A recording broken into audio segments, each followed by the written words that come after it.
Oh man. Okay. So Diddy update.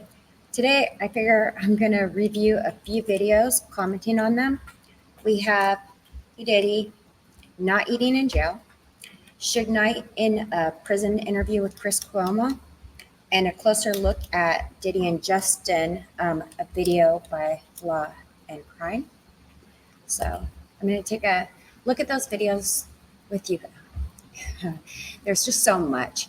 I'm astounded by how many people are coming out, and we've got videos on people who have tried to warn us about Diddy, but then they talk about Jay Z and uh, how there's a video about how Jay Z had talked about how Diddy was abusing celebrities, and then there's a list of celebrities like Leonardo DiCaprio and more. There's just so much. It's nonstop. We've got Ashton Kutcher like avoiding the situation. We've got everybody that was seen with Diddy at one point or another, kind of just hiding away now. I think I feel the most sorry for Justin Bieber because I don't think that he was a kid, and I really am not enjoying any of this. But let's see what everybody has to say today. From a life of parties and open bars to life now behind bars. In the past week, P. Diddy has seen some major lifestyle changes. And now we're getting reports that Diddy isn't eating while in jail. And it could be because he thinks someone's trying to poison his food. Plus, he's been transferred to a protective unit that already houses convicted fraudster Sam Bankman Fried. So, what's it like for a high profile defendant like Diddy to be locked up in one of the most rundown and violent jails in the US? For that, we'll turn to criminal defense attorney and law and crime legal analyst Imran Ansari, who repped other high profile defendants like Harvey Weinstein and 50 Cent. I'm Sierra Gillespie. I think that it's interesting that they're like he's in protective custody, and I understand. I do. I get it. They have to keep him safe to go to trial and everything else, so that the victims have their day in court, and he's given punishment if found guilty. This man's already he's going to be found guilty. We don't have to worry about that. But for the original bad boy now being in protective custody, it doesn't really make you seem like he was such a bad boy, does it? And this is Law and Crime News. All right, so big news out of New York, where P. Diddy has been held for more than a week in the Metropolitan Detention Center in Brooklyn. This comes after Diddy's arrest last Monday, following his indictment by a federal grand jury on charges of racketeering conspiracy, sex trafficking by force, fraud, or coercion, and transportation to engage in prostitution. The 14-page indictment lays out some pretty strong claims against Diddy, alleging he's guilty of sex trafficking, forced labor, kidnapping, arson, bribery, and obstruction of justice. The indictment goes on to allege Diddy showed a pattern of abuse, mostly against women, that included verbal. Not to mention the fact that we've all seen the video where he is literally kicking and beating a female in a hallway of a hotel. I just don't want to say her name again. Um, he's in protective custody. I guess he can only go up against women, right? Verbal, emotional, physical, and sexual abuse, including the use of extensive grooming tactics. There's also mention of something referred to as freak-offs, which are described as elaborate and produced sex performances that Combs arranged, directed, masturbated during, and often electronically recorded. During these so-called freak-offs, Diddy would often drug his victims, sometimes without their knowledge, to keep them obedient and compliant. Then, Diddy allegedly required these victims to have sex with prostitutes, and oftentimes he recorded that too. Again, these recordings were made without the victim's knowledge or consent. These freak-off sessions were facilitated by Diddy's associates, that the indictment refers to as part of the Combs enterprise. These associates would procure the sex workers, book the hotel rooms where these freak-offs would take place, and stock the rooms with necessities like baby oil and lube. Now is a good time to note that when federal authorities executed search warrants at. So when are these people going to be charged, or are they all cooperating? And does it take that many people to cooperate to bring this guy down when there's so much evidence already against him? Because some of these people who just sat back and watched these things happen or helped him get the items that he required, I think that they should be criminally charged. At 2 of Diddy's properties, they collected 1,000 bottles of lube and baby oil, which puts It was into for his whale. perspective the severity and scope of these freak-offs. Also, during these raids, federal authorities collected digital evidence of this alleged illegal activity. And they kind of had a heads up that Diddy was recording some of this. Multiple civil lawsuits filed against Diddy starting in November of last year allege he sexually assaulted the plaintiffs and often recorded it. Okay, I know you're multitasking when you're watching our videos, but if you're out I running really errands, don't need listen an up. ad, This though. is for you. I have to tell you about the So we're just gonna Cassie go forward. dated Diddy for years, and she alleges he was physically, verbally, and sexually abusive toward her during that time. Her lawsuit was settled just one day after it was filed, but that was just the start of the civil suits against Diddy. Since 2023, 11 civil suits have listed P. Diddy as the defendant. And now, one federal indictment lists him as the defendant, too. After his arrest, Diddy pleaded not guilty to the charges and was twice denied bail. His legal team offered a pretty sizable bail package, too, saying that Diddy would put up $50 million. I don't know if 50 million, I think I already said this though, not in this video, but I don't think that when you've got $1 billion, 50 million is even, if that's chump change, that's nothing. That's like me saying, here, I will give you 25 cents for bail. No. For his release. Just no. This would have been co-signed by Diddy, his sister, his mom, his 3 adult sons, and the mothers of 2 of his children. The defense also suggested that Diddy would have major restrictions on travel, a GPS monitor, and even limitations on female visitors. All of this was presented last week, but U.S. District Judge Andrew L. Carter said no, arguing this bail package was insufficient to guarantee the safety of the community or to maintain the integrity of the case. So that meant Diddy was remanded to jail, specifically the Metropolitan Detention Center in Brooklyn. According to the Federal Bureau of Prisons, the jail, often referred to as just MDC, houses 1,218 inmates right now, of both genders. But according to Diddy's legal team, the jail is notoriously dangerous and run down. Diddy's attorney, Mark Agnifilo. To be fair, I can't stand Mark. I cannot stand this guy.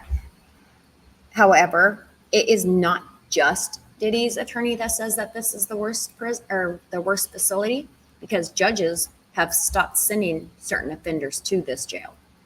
Argues there are major issues with the jail, citing violence, poor conditions, overcrowding, and staffing issues. He also cited some startling statistics.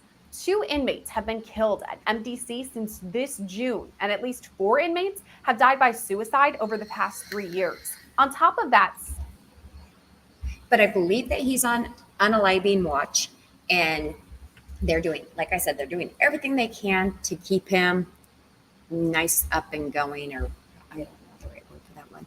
But I mean, he's a bad boy, right? He should be just fine in here. 6 staff members have been charged with criminal activity over the past 5 years. Diddy's team wants him transferred to a different jail in New Jersey, but Judge Carter says it's up to the Federal Bureau of Prisons to make that decision. So for now, MDC is where Diddy calls home. It's usually where defendants are housed after their arrest and as they're awaiting trial in either Manhattan or Brooklyn. But the issues at MDC are so severe that some judges even refuse to send defendants there at all. But even with its less than desirable conditions, MDC is no stranger to high-profile inmates, previously housing R. Kelly, Ghislaine Maxwell, and Sam Bankman-Fried, who's actually there right now. Bankman-Fried was convicted of fraud and money laundering last November after the collapse of his cryptocurrency exchange, FTX. And as it happens, Bankman-Fried and Diddy are being housed in the same part of MDC, a unit for inmates that requires special protection. That's people like Diddy or Bankman-Fried who are high-profile names, but it also cares for inmates who may need protection as they assist with ongoing investigations in Again, protection from what? He's a bad boy, the original bad boy, according to him. Open cases. Since Diddy's move to this area of MDC, there are reports that he's spoken briefly to his children over the phone. Diddy has 7 children, ranging in age from 33 to 23 months old.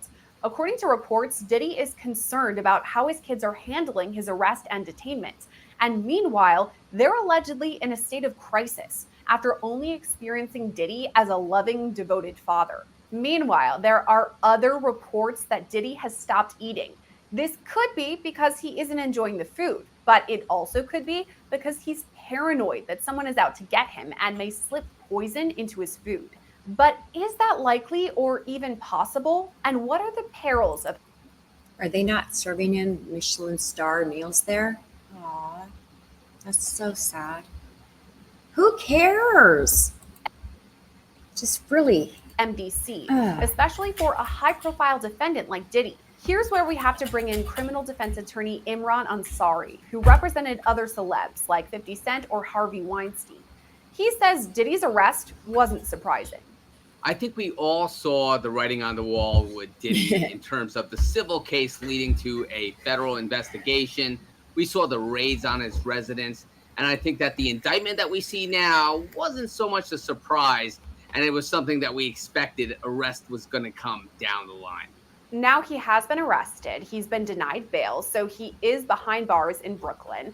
And there's been a lot of articles about this. His attorneys are saying that the conditions there at MDC are horrific, horrendous. They're not The way appropriate. he treated to stay people in. is horrific. What is your experience there? Horrendous. Is it really as horrendous as they're saying? I've had many clients who were housed in MDC Brooklyn, and I can tell you the reports that the facility is something that is less than desirable is 100% accurate.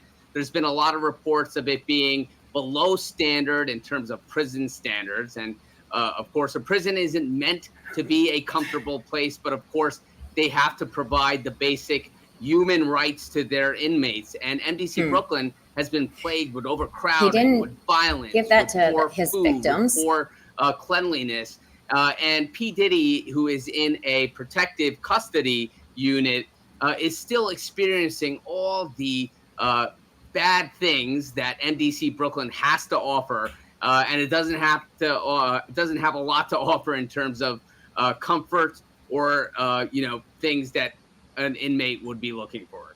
So obviously, anyone who's behind bars is hoping to have a nice place to sleep, food, comfort, as you were saying. But is this place really dangerous? I know that they listed a couple of statistics that there had been several suicides, even potentially murders. So is it possible that he could be in danger? So he's in protective Luckily, custody they now transferred in the my Q aunt. unit, but his lawyer, Mark Agnifilo, pointed out recent events in that prison, and MDC Brooklyn has been plagued with a lot of violent acts. It's been really criticized in terms of the conditions that prison inmates have to live with. And certainly Diddy would be facing potential dangers because a prison, by virtue of it being a prison, is not necessarily a good place to be. It's not a safe place to be, but particularly this facility is known to have a lot of problems in the last few years. What would it look like for Diddy in this protective care unit, I guess? He's separated from general population, but what is his day-to-day like? So Diddy's life in the SHU, in that specialized housing unit where he's been placed for his own safety, is going to be something that's rather routine and mundane. He's not going to be necessarily even enjoying some of the things that general population. I do have a question though. I think that and I don't know, okay, you can't see. I think on one of his teeth right here, he has a diamond inside the tooth. I don't know if that's allowed in jail or prison. So are they going to take it out and then he's just have a huge hole in his tooth? Just curious. AKA Gen Pop enjoys because he's being in a. Maybe he will sell it on the black market in jail.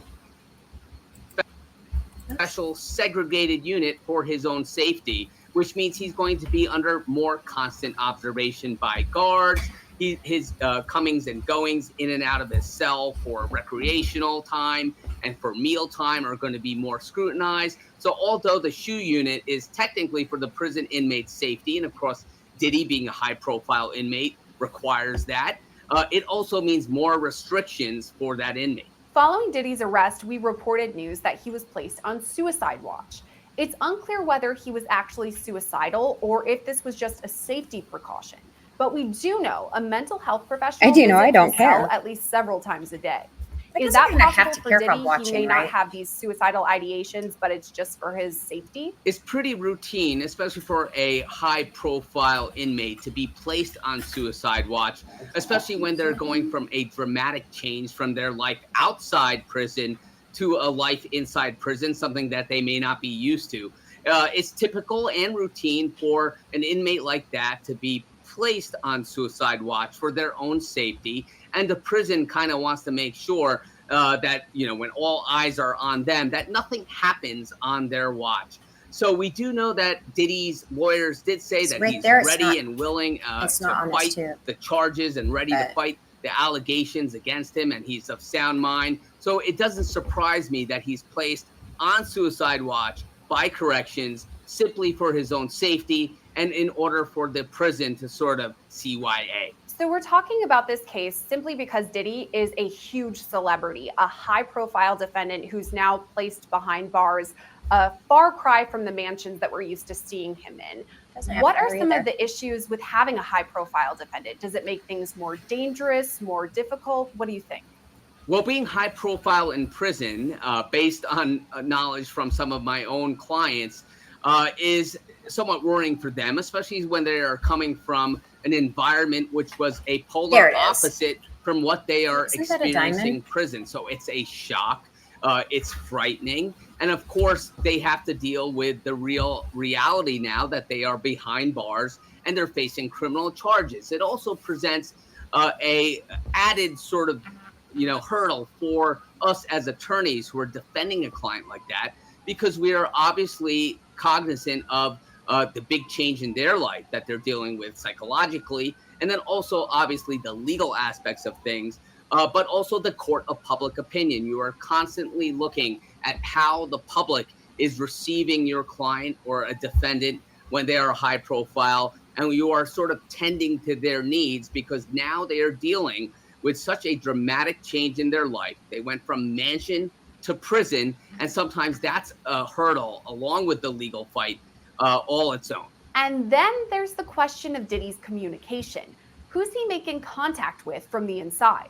So, Diddy has pleaded not guilty to these charges. So, of course, we're expecting him to bring a strong defense with his attorneys, his team. Obviously, they're going to be preparing. But does it add a layer of challenge, the fact that Diddy is behind bars? What does it look like for attorneys hoping to meet with him? Would they have their own rooms? Would they talk over those phone things we see in movies? What would it really look like? So when you have a client who is behind bars, you are meeting with them on legal visits, and you are talking to them on a secured line, which is an attorney or legal call where it's not being recorded and it's afforded that privilege, that attorney-client privilege, that privacy there. But it does present hurdles when having a client behind bars, because you're sort of really reliant on the prison schedule, B, the prison calls. You can't call your client, they're calling you. So even if you have something that you need to talk to your client about urgently, you got to wait until you get that prison call from prison, or you're making that visit yourself to jail to have a legal visit. So it's always easier to represent someone who has been out on bail, because they could come to your office or you could visit them, or even if they're on house arrest, they're typically allowed to come to your law office. So it does present that added hurdle when you're representing someone. Then we already heard in an interview with Diddy's attorney how it's just this jail is so hard to be able to do anything. You can't take videos and you can't do this and you can't do that. Well, don't commit the crime. Who is remanded or in jail. But of course, we have to do what we have to do as defense attorneys, and we make it work. We talked about the side of his defense, obviously speaking with his legal team, but what about his family? We have seen some reports that Diddy has had brief phone calls with his children. What would that look like? Is it a phone call privilege system that he would get more calls as time goes on if he has good behavior, that kind of thing? So inmates are afforded time to talk to their family, of course, family visits, but they are restricted in terms of certain hours where they can make that call, certain amount of minutes they have in terms of making a call, which is a non-legal call, and also visitation hours and things like that. And of course, it's a massive shock to the family. it's not only a shock to the defendant or the inmate, but the family is now dealing with the reality that someone who that they were able to communicate with, whether it be Diddy's children calling him or seeing him, now there's all these restrictions around it, and it's happening in a very traumatic time. So it all also presents a real change of circumstances, a real stressor for a defendant or inmate's family when they see someone that they love, no matter what they're accused of, no matter what the allegations are. Which now son they is have that? to go through the Is that the prison one also? system in No, order it's to not. I see don't think them it is. or even speak to them. You spoke about these phone calls between Diddy and his attorneys. Obviously, those ones aren't going to be recorded. But in regards to the phone calls with his family, is this That would be something that's going to interesting be to hear. recorded and something prosecutors or even the defense are going to keep an eye on? A phone call between an inmate and a non-attorney, like a family member or a friend, those are subject to being recorded. So a defense attorney, I'm sure P. Diddy's attorneys, Mark Agnifilo and his team, have told him if you're going to have any phone conversations with family, friends, or non-attorneys, you got to be careful with what you say. It's going to be recorded, and it could be used against you, whatever you say in those recordings. That didn't work for the As a Donalds or prosecutor, the or former Adelsons. prosecutor, when They I didn't was listen to a that. prosecutor, I used jail phone calls in my case in chief. I used it as evidence against defendants because we would receive those recordings, and sometimes people are not careful about what they say to The people on the Adelsons definitely phone. weren't. As a defense attorney, I always tell my clients, do not talk on the phone openly to friends and family because it's being recorded. You never want to say something that could come back and used against you in a court of law. So yes, those phone calls are not subject to attorney-client He's privilege. just not a They're very fair good-looking game man for in the first place. prosecutors and law enforcement. So you got to be careful to what you say It's on really a scummy. non-privileged line like that. But there's still the question See, of the bad whether boy, why Diddy's does he need eating protection? while in jail. Going back to Diddy's day-to-day life behind bars, there have been some reports that he's not eating. This could be maybe because the food isn't up to his standards, it's He's not what he not likes, Michelin but star. also there are some potential reports that he's fearing someone may poison his food. What do you make of all that? So having been to MDC Brooklyn to visit my clients and talking to them about their experience inside and what they're eating and whatnot, I can tell you that they're not getting any Michelin starred or gourmet Oh, there you go. food in prison. So you got to think on a His chef's not practical there cooking standpoint, a for him. realistic standpoint. Diddy's probably used to really good food and the best food that money could buy. Of course, he had the resources for that. So it could be that the food is just so reprehensible to him and he's not, he doesn't have a taste for it, that he's not eating because of that. Or it could be a genuine fear that he has that someone may be out to get him.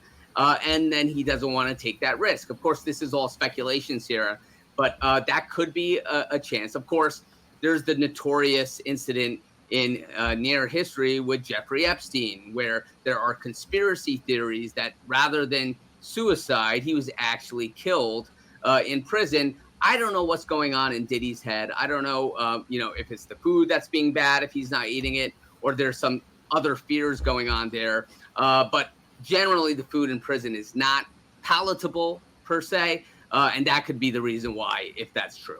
Diddy's team has made it super clear that they do not want their client there at MDC. Is it possible that he's transferred to a different facility ahead of trial?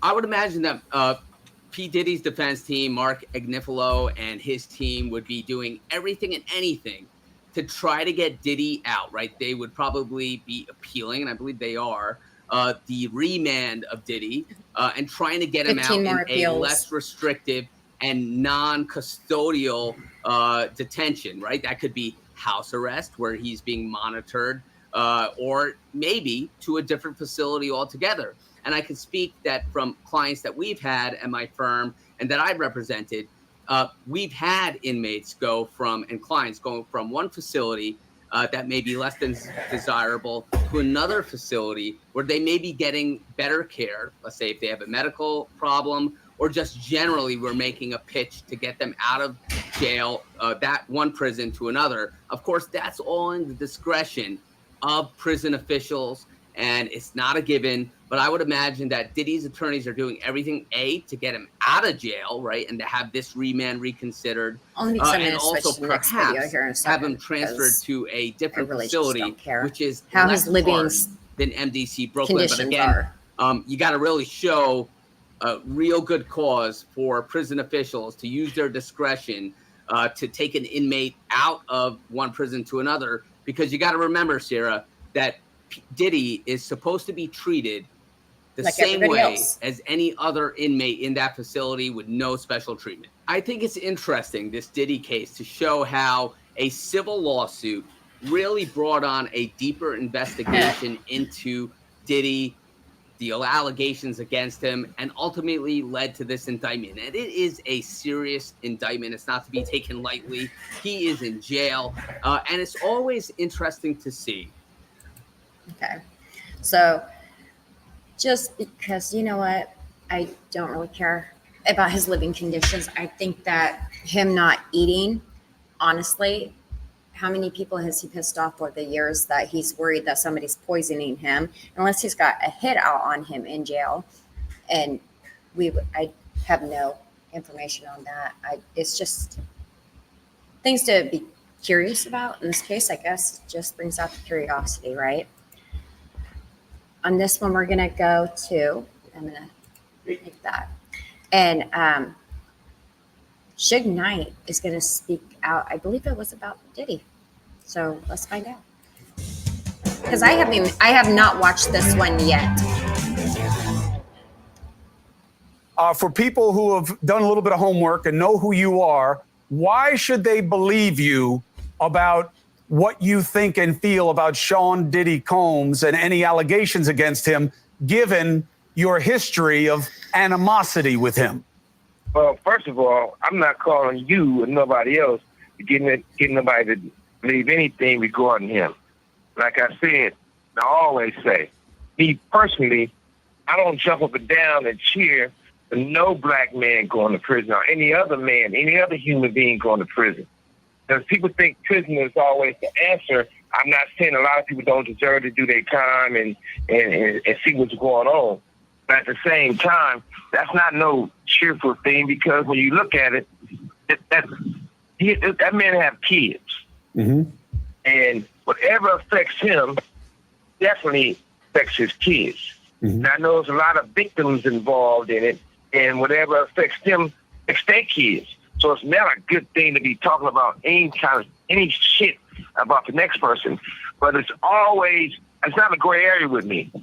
And at the same time, I'm just curious because I know that they were rivals, they were enemies, and they had all of this animosity and everything else back in the day, if I remember correctly, because of the whole East Coast, West Coast, blah, blah, blah, blah, blah. But it seems interesting that even he is sitting there saying that he doesn't wish this upon basically one of his worst enemies. Puffy didn't react or get where he got or doing those things or those allegations by himself. He was taught from people before him. Sorry. And he did it to the younger people after him. And we can talk all day and say what's true, what's not true. Only true part about it is videos, conversations, and people can see what they've done. Mm-hmm. But for it being happy and proud and say what do people think, that's irrelevant. So, Suge. It's just like I heard earlier today when Ray J was talking to TMZ. Mm-hmm. I got love for Harvey, but I see Charles always got something negative to say when it comes to West Coast people. And Charles tried to make a reference to say that, how do I feel when I'm in prison? Yeah, I'm in prison. I guarantee you I'm free more than Charles. If I feel like sleeping to 5 o'clock, I want to sleep 12 hours a day, I can. Sure. But besides all that, the fact is, it's not no competition who's going to talk the loudest or talk the best. It's not something positive that can help anybody. Exactly. I don't get on no platform unless it be something Not positive. exactly to what he's Positive. saying. I was saying exactly to the Suge and Diddy's beef continued after Tupac and Biggie were offed. I understand what you're saying. I want you to try to make some positive points here. I get what you're saying about TMZ, but that's not really my interest, as you might imagine. My interest is in what. Is he still the co-founder of Death Row Records? Huh. You can help people understand about these allegations that Diddy. Not to mention, let's not get this wrong. He's in no way, Suge Knight is in no way is a decent person. He is facing and what you believe he's facing on the inside. Now, what's most interesting to me is that you seem to see Diddy as kind of an Epstein kind of figure, that Jeffrey Epstein, that a lot of people know what Diddy was about, and they were about the same thing, and that's why they're quiet. That's why J-Lo and Ben Affleck got divorced, because of videos that he has of her that now they know about. Where is this coming from with you? What do you believe about the people around Diddy and what everybody? J-Lo is staying so quiet on all of this too. Makes you wonder. He knows. Well, first of all, you got to start with the top. You're starting with the top. Clyde Davis, Russell Simmons, Andre Arell, Jimmy Iovine. Even if you take Jimmy Iovine, he had an allegation from him, same thing, he went away. You take Jimmy Iovine. They told me at Universal, the Interscope, they said, you know what? We can't deal with artists that gets in trouble. And your artist gets in trouble, they talk crazy. Let's think about what they see. Now, I was told that I can't do business there because of that. Now, Doug Morris gave Puffy a deal for millions of dollars. It flopped. So when you look at all these things and everybody want to say Puffy, Puffy, Puffy, don't get me wrong. Yeah, Puffy stepped in this shit, and even if he wiped the shit off his shoe, it still stinks. But he's not the only one. They got all the tapes. Now, when you talk about the tapes, but this been going on for a long time. Hold on, Suge. Help us understand, because a lot of this stuff is a little inside baseball for people, right? Because they don't live the life, they don't know the world, they don't know the players. Your telephone number will be monitored and recorded. That's just a recording from the prison. That's just saying that they record it, which obviously they do. Suge, help people understand. What tapes are you talking about? Who has them? And what kinds of things do you think they show? Them. Well, number one, tapes are out there floating around. Luckily, I wasn't their first choice, their second choice. I wasn't no choice to be at those freaky parties. But you know what they show. They used to have a thing in the industry, right? And the sad thing about it, I don't like mentioning Usher. I don't like mentioning Justin Bieber. I don't like mentioning all these people that everybody know what time it is. So at the same time, they used to have a joke. They never played this joke with me. And funny thing is that you didn't have to say their names when you sat there and said you didn't want to mention them. But, you know, they used to walk in the Interscope office. They'd go back there and they'd be like, hey, we passed the test. I said, we haven't did the test.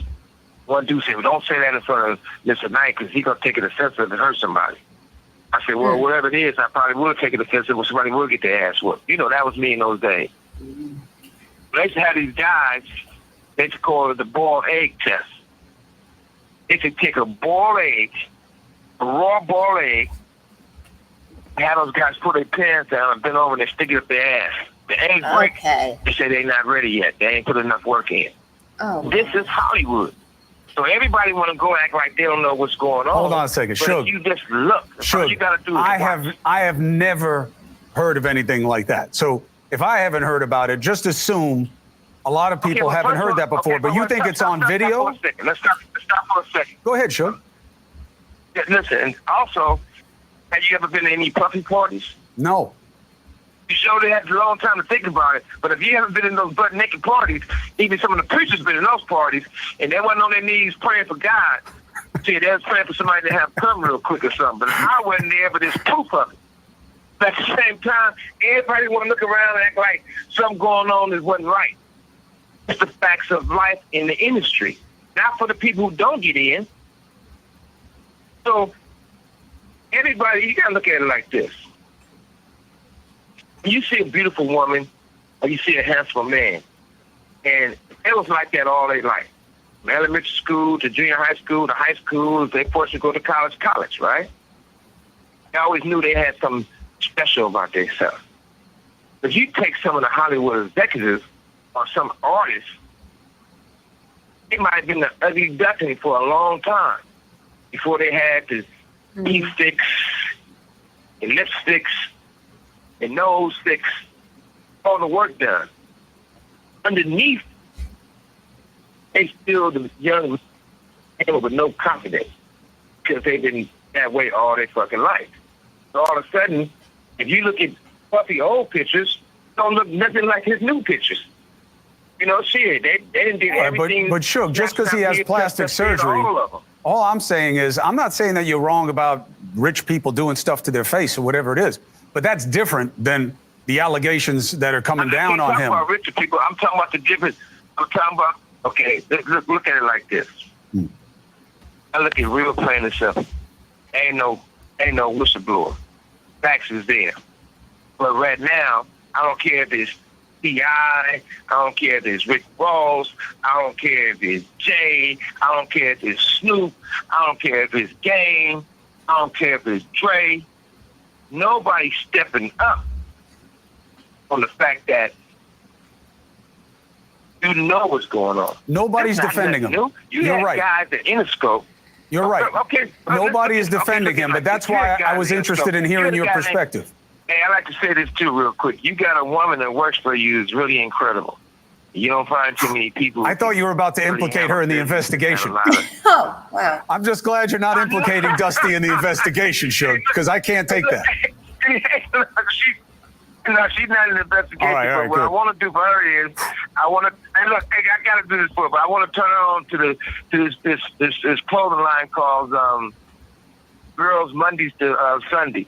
Girl Monday to Sunday, and I'm definitely gonna look out for it because I buy a lot of shit for a lot of people from that place. But look, what I was basically trying to say is this: I respect your show and respect what you're doing, but the most important thing is there's got to be a solution because this has been going on in the industry for a whole bunch of years, for decades, and at the same time, you know, nobody wants this to be true, and it shouldn't have to be true. But if we don't fix it and do something about it, history will constantly repeat itself. Now, Suge, you said something early on that I want to get clarification for the audience. Suge, you said early on, you can't just look at Diddy in isolation. You said this was done to him. He learned from others, and it was done to him, and then he did to others. To me, that sounds like what I hear when people are talking about abusive situations, you know, hurt people. Yeah, the abused often abuse others and that kind of stuff. But at the same time, you have those who have been abused and instead they look at the other way and they don't want to hurt anybody because they know that pain and they know yeah, I know the saying, but you have more people, I want to think, you have more people. Well, I don't want to think that more people are abused. Sorry, I didn't mean it that way. But you have a lot more people who have been abused that don't turn around and hurt others than you do the other way, I think. I would like to think nobody's getting hurt, but that's just not the world we live in. People hurt people, that someone was sexually abused, they wind up being a perpetrator. Is that what you're suggesting about Sean Combs, that he was sexually abused and he now sexually abuses? Yeah, I think that's absolutely right. I think And now that leaves the question of, do you think that Diddy would turn around and use that as a mitigating factor in once he's convicted for his jail time or prison time or however his sentencing? Do you think he's going to come out and say, oh, well, I was abused and I had this happen to me and I didn't know any better? How old are you, man? You knew better. You knew better, and that's why you were beating and hiding the females. This is why you were paying people off. You knew better. So I don't even repeat what was done to him. And like I said, if you look at Russell Simmons, you know the truth. Andre Rail, you know the truth. Brian Davis, you know the truth. Jimmy Iovine, you know the truth. So there's not certain things that all of a sudden you got this. The industry is a quick business. It's been like that for a long time. And the casting couch is real, but It's for women and men. But far from all that, I think the most important thing is I feel like they should let Puffy tell his truth. I'm quite sure he's going to expose a lot of people. I'm sure he's going to move forward with it. But I don't think it should be a situation like the Epstein thing where they found him hanging from the ceiling or dead before the truth come out. Do you believe I think that the truth needs to be... Do you believe that Diddy is in danger in prison? And do you have advice for him based on what you just said? Well, the first advice I have, I don't ever want to say he's in danger, and neither should he say that. Because once he gets to the point where they feel he's going to be suicidal to himself, harmful to himself, once they put him on suicide watch, you have the rights to nothing. No socks, no drawers, no T-shirt, no blanket, no sheets. You asshole naked in a cell as a crazy man. So he definitely don't want to do that. And the other advice I would tell him, maybe he should get on the Jewish diet. Because the kosher meals is way better than the food somebody else is making for you. At least they're going to come. Is Suge Knight saying that he converted to Judaism in prison just to get better food? Hot. Huh. They're going to come sealed, and you got to be the one to open them. That's very important. What about people trying to hurt him? Go to jail. I have a feeling that the Adelsons all of a sudden no longer prefer just quote unquote kosher style, but in jail, in prison, they are 100% kosher all of a sudden. I mean, shrimp at the wedding when I'm going off the topic, but point being, it's just funny how all of a sudden everybody's kosher. I mean, one of the things is this. I don't care who you are. Prison and jail is a negative environment. Somebody can do something to them and get a name for themselves, they're going to actually do it. All right, they can do whatever they feel they got to do to prove themselves. But we also got to learn. We got to learn from our mistakes. Everything don't have to be a mistake. You got to better yourself. But we all know what we sign up for in life. So if I sign up to be a football player, I knew I'm going to get hit and I'm going to hurt some motherfuckers too. I signed up to be in the music business and the entertainment business. If you fight for right and being a black man, there's certain things you got to look at for the challenges. If they can't take the money from you, they take you from the money by putting you in prison. That's a fact. In Puffy's situation, he should go and get his time out the way. Not no life sentence. If he can get a lesser time, he should jump on it because he had a great run. I'm in prison right now. I had a great run. So I don't go mad. I don't wake up mad. I've been locked up for 10 years, and I ain't had a bad day yet. And it's a lot of things we can do to help each other, and it's never too late for help. God bless us to have a voice. That's you. I definitely think it's too late for some of these men. Use our voice. I had told Puffy a while back. I told TD Jakes a while back. Shit, come on, collect calls. We can politic. Because one thing for certain, one thing for sure, he's just not going to walk away with one scratch on it. Do you think that Diddy? He can do so. Do you think Diddy knows enough that it's a very delicate balance that maybe investigators will want to know these other names and greatly reduce his exposure to criminality, to time, versus what people would do to keep him quiet? I don't know if, with all the charges and everything that came out, I really just don't see how turning on or flipping on or tattling on, snitching on, however you want to word it, I just don't know how that's going to help Diddy. Yeah, I do not see that really helping him much. Number one, I've been knowing him a long time, and we was friends. We're not enemies, but we were friends. He's not a dummy, so he's smart enough to work his magic. On top of that, this man right here, he been involved with the FBI for most of his career. It's not like he don't have no moves. So I don't think nobody should just count him out. I don't think he gonna lay down and just crawl in the corner and die. He probably going through a lot of shit right now because he probably going through a lot of withdrawals for the drugs. But the industry got him on drugs. And see, they do these things to take control. They're not doing. There's nothing wrong with being gay. If you choose to be gay, that's your preference. But they doing this to people for control. It's a power situation. Really quickly, that's not a preference. That's just my opinion. That's not a preference, what he just said.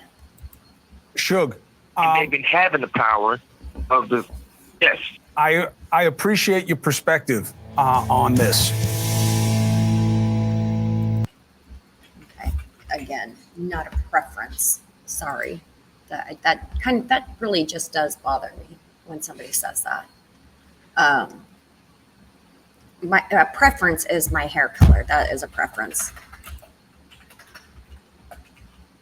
Let's go ahead and go on with this one again. I really didn't want to cover Justin too much because of the fact that look at that little baby face. He was so young, and I think that in an interview I was watching, I think this morning or last night, and he was crying and he was talking about Haley and the baby and all of that, and he broke down in tears and was talking about trying to protect Billie Eilish because he didn't want things that had happened to him to happen to her. And he had broke down crying. It absolutely breaks your heart because even though as a parent he frustrated me with some of the things that he did, but again, that's just growing up, right? So it was really heartbreaking. I don't have legal guardianship of him, but for the next 48 hours, he's with me. So, and we gonna go full crazy. Going crazy. Pop superstar Justin Bieber was once mentored by Sean Diddy Combs. Now, after Combs' arrest on federal sex trafficking charges, old videos are raising questions about Combs' interactions with Bieber. I take a closer look at their relationship through the years. Welcome to Crime Fix. I'm Anjanette Levy. For the last several days, social media has been full of videos of Sean Combs. You can't click on TikTok or X without seeing something about Diddy. It's practically all you see, and this, of course, comes after Combs' arrest on racketeering conspiracy and sex trafficking charges. At this point, Combs is accused of sex trafficking involving one victim, his ex-girlfriend of many years, Cassie Ventura. The indictment says the allegations date back to 2008. Combs has pleaded not guilty, and his lawyer says he hasn't committed any crimes. But there are a lot of people questioning who knew what and when, given that at least part of what Cassie Ventura claimed was backed up by a video obtained by CNN that showed Combs beating Cassie Ventura as the U.S. attorney said she tried to escape one of his freak-off sex parties. And many people are wondering whether other celebrities were a part of these freak-offs. And worse, is it possible that some people, maybe other celebrities, were actually victimized? We don't know at this point, but what we do know is that videos of Sean Combs and Justin Bieber have been all over X and TikTok for days. Specifically this one when Bieber was 15. As soon as you turn 15 and a half. You know what I'm saying? I'm gonna let you rock this. He's just a baby. And loaned to Diddy by Usher for 48 hours. It's so disturbing. Especially, let's just say, let's just look at it. I don't even want to look at it that way, but let's just say that Diddy had victimized Usher. And then Usher turned around, knowing what Diddy was capable of, turned around and loaned Justin to Diddy for 48 hours, knowing what possibly Justin could be subjected to. It's troublesome because then I say Usher was a child when he was in Diddy's care. Justin was a child while he was in Usher's care. So it's hard to say that but Usher did it as an adult. He handed Justin over, so he should be looked at too. I love his music, but he should be looked at too. Minute. Okay. Okay. All right, so I'm gonna be driving this. And again, that's if anything happened, because I don't know. I was not there. Next year.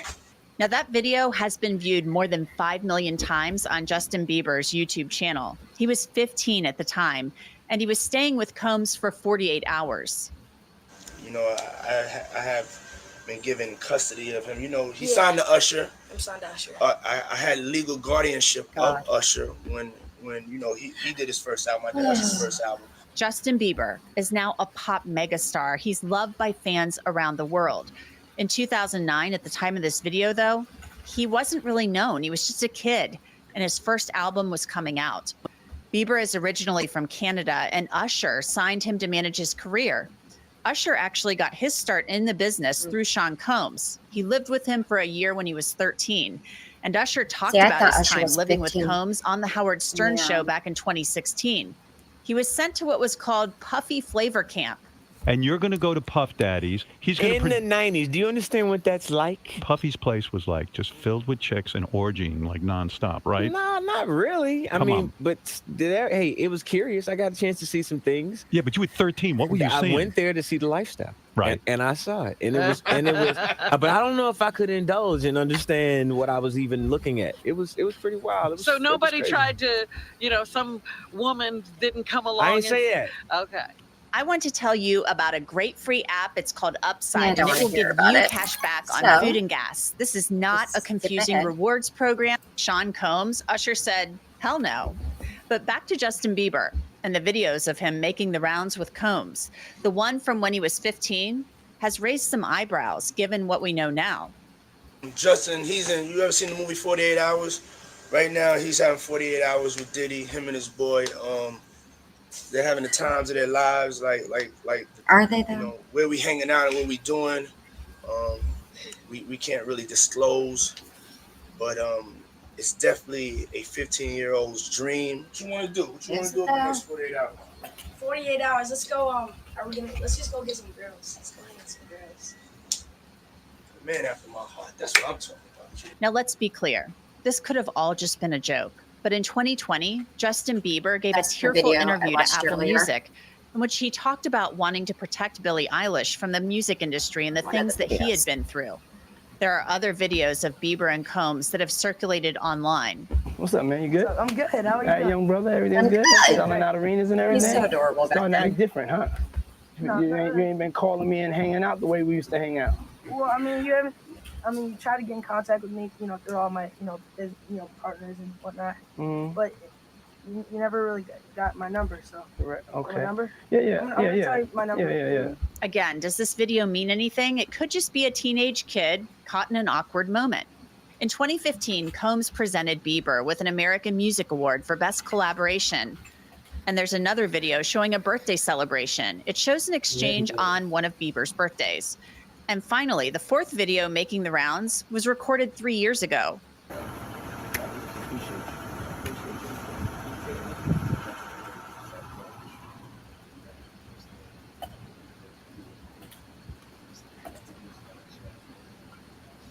I wish you could hear what he was saying.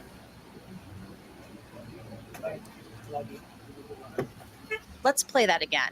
Some speculated that Combs was looking to see whether Bieber was wearing a wire when he patted him down. It seemed a little awkward for sure. Around this time last year, Combs and Bieber collaborated on the song Moments for Diddy's The Love album, Off the Grid. This was, of course, before the first allegations made by Cassie Ventura surfaced.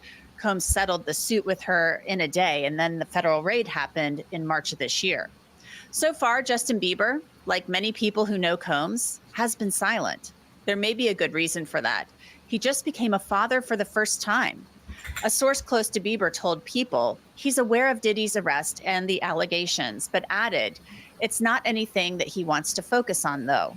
The insider, likely Bieber's publicist, continued, saying Bieber's been in a happy bubble since baby Jack was born, and he just wants to focus on being a great dad and husband. That is also completely understandable. Justin Bieber's a first-time father. He should want to enjoy this time and cherish every moment of it. But that hasn't stopped the chatter. This TikTok video from Bieber's father-in-law, actor Stephen Baldwin, has just added to the speculation about Diddy and Bieber. You have heard the expression, the calm before the storm. there is always a calm before the storm, but then Just really quickly, what happened to him? My goodness. so is there another calm after the storm.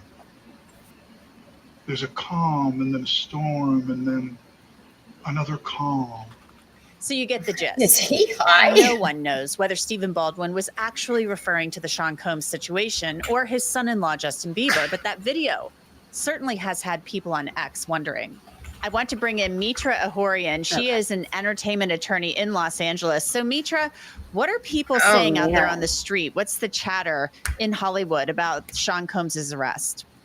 I think the chatter is some of what we're already hearing in the news, except that there are actual people who were at these parties who have interacted with him. Puffy was one of the, and is, we can say is, one of the most influential artists and producers in the hip hop world. We all grew up listening to his music. He's been, responsible for bringing a lot of artists, developing a lot of other artists. And so he was so tied into the celebrity world for such a long time that, of course, everyone sort of interacted with him, right? The level of interaction is sort of what's going to vary. So in terms of the chatter that's going around, everyone, I think, is just thinking, oh, wow, like I've spent time with this person or I've worked with this person, and they may not necessarily have known what was going on behind closed doors or the extent of it. So I think the chatter is really more about, wow, we didn't know this level of perversion, dare I say. So there's a distinction in Hollywood between going to a Diddy party and a freak off, because the freak offs are what the U.S. attorney says were illegal. So you're saying, it sounds like that people are saying, well, I went to a party, maybe a white party or some other type of Diddy party, but I didn't go to a freak off. Yeah, I think. Now, who's going to actually stand up at this moment and be like, yeah, I was at one of those? Everybody's going to be like, no, I went to one of his parties. That's as far as I'm going to go on that. I went to a party. Definitely people are going to be wanting to distance themselves from the freak offs, right? So this weird phrase that he came up with and sort of the things that are coming out about what allegedly took place at these sort of orchestrated orgies with minors and sex workers and the kind of things that I think a lot of people who are who maybe didn't participate in that aspect of it are very shocked at. And so there is absolutely a distancing, and it's not just parties, right? Though celebrities had actual friendships with Diddy. Right? They spent time together outside of going to parties with going to parties at his house or anything like that. And they might have even partied with him just in the context of just, normally, what we think of normal partying, so to speak. But, and that doesn't necessarily mean that they participated in what sounds like a very specific, set of activities that absolutely would rise to the level of criminal allegations that we're seeing now. Let's talk about Justin Bieber. I mean, I can't go on Twitter or TikTok or any of these social media platforms, it seems like, without seeing a video of Justin Bieber or Usher with Sean Combs. I mean, Sean Combs, as you mentioned, is one of the most influential producers in rap music and hip hop. He mentored Usher. Usher lived with him for a year when he was 13, and Usher kind of has said, I saw some stuff while I was there. He didn't really go into much more detail, but there's this whole thing about Justin Bieber, and people are speculating and wondering if anything untoward happened there. At this point in time, Sean Combs is charged with crimes related to one person, and that is Cassie Ventura. Mm-hmm. So what do you make of people asking these questions, specifically about Justin Bieber? I think people are very concerned with what was happening with the minors that were that he was surrounding himself with. I'm also concerned about what he was happened Usher's to Usher. guardian. Usher lived with him, right? Usher's the one that brought Bieber in. Bieber was 15 at the time. So while we may be talking about other celebrities in the context of what did they know and what did they not speak about, the difference here when we talk about Bieber and we talk about Usher is these were kids. Like they were truly kids in an environment that, you know, even if nothing happened to them, even witnessing anything along the lines of what we're hearing about in the indictment is abuse, in my opinion, right? Exactly. So no, because even if they weren't necessarily involved in any of it, just for them to be in that environment is damaging to a child. No child should be exposed to those sorts of things, especially from people that they're idolizing, people that they're relying on to help them in their dreams. And so I think that is very different when we talk about Bieber and Usher. I think it's a very different conversation than when we're talking about other celebrities who may witness some of this. You know, there have been some clips online of Justin Bieber, you know, talking about things that he went through in the music industry. He doesn't really elaborate on that, but at times becomes tearful. We don't know what he's exactly referring to, and we have no idea if it relates to Sean Combs or anybody else. But you know, it's very sad to watch, and so I think you know, there are people speculating. Plus, he's not commenting on this other than to say, you know, he's kind of shocked. He's shocked by these allegations, as anybody would be, and he's kind of rethinking and thinking. I think that if he was a victim, then I don't think it's anybody's place to say that he should be commenting on it. I think that's something personal that he's going through, that he's having to deal with, and now he's having to face it again. And I'm sure if he is a victim, he's facing it every day as it is, but now it's all out in the limelight. Now everybody is speculating, now everybody is talking about it. So I don't know if I would even feel comfortable coming out and commenting on it if I was a victim of Diddy. Thinking about, you know, his collaboration with him on his latest album and things of that nature. What do you think about all that speculation? I mean, do you think it's warranted, and or do you think that this is people kind of looking for something, you know, and wondering and hoping that something, maybe that there's some there? I think that anyone who's worked in the music industry has seen some things that they may not see in other contexts, and you know, that's a part of it. And I think that coming into this industry so young, you're going to be exposed to some things that you would not be exposed to if you weren't in the music industry at that age. And that's Bieber. Bieber just had a baby. He had some health, you know, stuff that was happening in his family, himself, his wife, Haley. They've been through a lot. They're in a very different place than, you know, he was when he was first starting out in his career. We all evolve. And also, you know, he's known to be a Christian, a practicing Christian. So does he want to have, you know, any affiliation with any of this? No. But I think that even for him, where he is in his life right now, I think it is a smart thing for him to just not even get involved in anything, especially if he just saw some things that were questionable, but really didn't. And something in me, you know, obviously this isn't based on fact. Something in me says that Justin saw some things, but not all of it. I think Usher saw a lot more. He was living at the house. Interesting.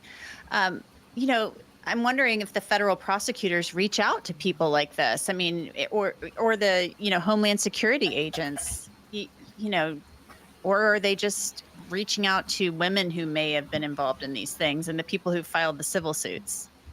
I think that federal prosecutors, since they do have the power to subpoena even people who have signed NDAs, would have to be, you know, would be forced to testify if they are called. And I do think that it's going to be the people, undoubtedly, Usher is going to be called to testify. He was living in the home. There's going to be some people in his inner circle, less so with celebrities that are just, you know, what we think about, like, oh, Khloe Kardashian was at his party, or, you know, the sort of the idea of what was going on, the equivalent of this is perhaps the Epstein parties, right? So everyone wants to know who's on that list, who's on that list. There was politicians, there was, all these influential names, and anyone on that list needs to be brought down. I think there's an element of that here, but I think when it comes to the federal government and who they're going to subpoena, they're going to be subpoenaing people who they actually think witnessed, the behavior that is in the indictment, not just the party. Well, we will keep an eye on it and looking to see whether Usher and Justin Bieber, whether they say more and whether they become part of this case. Mitra Ohorian, thank you so much. Okay, so that's those 3 videos. And I think that when it comes to Usher and Justin Bieber, we can all sit here and we can all speculate as to what happened, and we can all question what happened, but it's not our place to force anybody to come out and speak on what they're not comfortable speaking about. J-Lo was an adult. If she saw things, she could always come out and say something. Ben Affleck, I believe, from what I've heard, I don't know this either for fact, but Jennifer Garner basically told him he had to leave J-Lo or he wouldn't be able to see his kids anymore because of everything that was going on.